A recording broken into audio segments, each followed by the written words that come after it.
Okay, so welcome back to my YouTube channel kahit wala pa. Itong video po na ito ay upon personal request ni Kim Brian Golda. Okay, so Brian, ito na ha yung request mo sa akin. Mag-start tayo sa basic na principle. So dapat yung una is yung proper na stance. Okay, so dapat nasa gitna ng table. Usually ang table meron talagang linya dito sa gitna. So dapat sa gitna. Tapos, move ka dito para makuha mo yung sa paa. So yung paa is dapat, pagka right-handed ka, right-handed, medyo left foot forward, tapos right foot yung nandito, para meron siyang, so ito yung proper position. Yun yung una. Okay, so, hindi masyadong maluwag, hindi rin naman nakatayo. So yung sakto lang, yung comfortable ka. Parang more than shoulder width lang siya. Tapos, nasa gitna yung raketa. Then, yung proper stroke is magagaling dito. Pagka forehand, hindi siya masyadong naka-extend, hindi din siya masyadong nakaipit. So, nandito lang siya. Okay, so dito mo kunin yung bola, tapos tutuloy mo siya. Ito yung follow through. So, ito yung stroke, backswing, stroke, tapos follow through.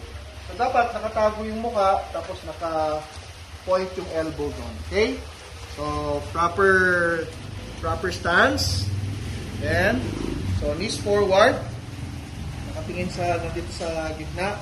Tapos, backswing. Then, proper stroke. And then, follow through. Okay? So, I would advise, mas maganda kumuha kayo ng maraming bola. And then, kung wala naman kayong catch net, okay lang, exercise din yung pagpulot ng bola.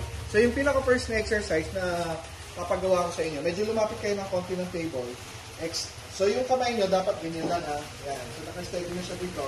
Extend nyo ng kamay nyo ng ganito. Okay, so, lower itong raketa. The-drop nyo. Yan. Drop. Watch. Open palm siya dapat ha. Open palm. Hindi mo siya ito-toss. The-drop mo lang siya. So, drop. Then, yan. Okay, so, ihahatid mo siya. Hindi mo siya hampasin. Okay, bawal ang hampas. Dito, ihahatid mo siya. Ihahatid mo sa kabila. Doing the proper motion. Okay? So, again, hands, maybe 6 inches away from the body. Proper stance. Tapos, extend mo to. Itong racket hand mo nasa baba. Open palm, close fingers, drop the ball. Yan, drop the ball. Timing. Yan. Okay, so, marami dapat yan. Okay, yan.